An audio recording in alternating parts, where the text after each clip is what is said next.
Hindi ko dapat ibalik. Chinecheck talaga, no, te. Akin na nga. Akin na. Hindi, sige, i-fold na lang natin. Ayan, wag mo hawakan. Mr. Hershey, Miss Kisses, may naghahanap po sa inyo.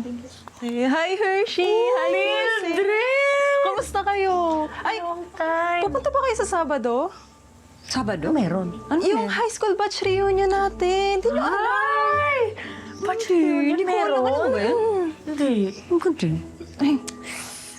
Last week lang kasi napag-desisyonan yun, kaya siguro hindi na ikalat yung invitation. Biglaan kasi yun eh. Pero ngayong alam nyo na, punta kayo ah. Uy, punta ka. Naku, ako wala akong panahon sa mga ganyan. Tsaka dami ko kasing ginagawa eh. Busy ako.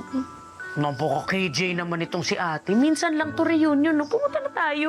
Kaya, hindi. Ayoko na mga ganyan-ganyan. Tsaka, naku, wag na. Okay lang ako dito. Ikaw, kung gusto mo, di go ka dun. Sige, Mildred, count me in. Pasensyahan mo na si ate. Alam mo namang bata pa lang tayo, may pagka matandang dalaga na yan. Ako na bahala. Wow. Sige, sige. Mauna na ako, may pupuntahan pa kasi ako. Dumaan lang talaga ako dito. Thank you, Pero ha? punta kayo ha. Uy, Yes. punta ka. Ay, naku, hindi talaga. Pasensya na. Sige na. Una na ako ha. Sige, ingat. Ang dalawa. Ate, ba't ka naman ganun? Ba't parang iwas na iwas ka sa mga batchmates natin? Alam mo, napansin ko yan sa'yo. Kisses. Alam mo kung naman anong mangyayari dyan eh. Pataasan ng ere, yabangan. Wala akong oras sa mga ganyan. Ikaw, kung willing mo may pagplastikan, edi go ka dun. Basta ako, ayoko talaga.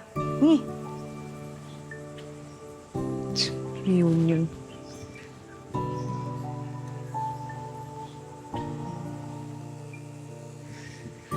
Malengke mo na nga muna. Saan ba yung bag ko? Diba? Namalengke na nung madaling araw, namalengke pa ulit ngayon. Matandang dalaga talaga.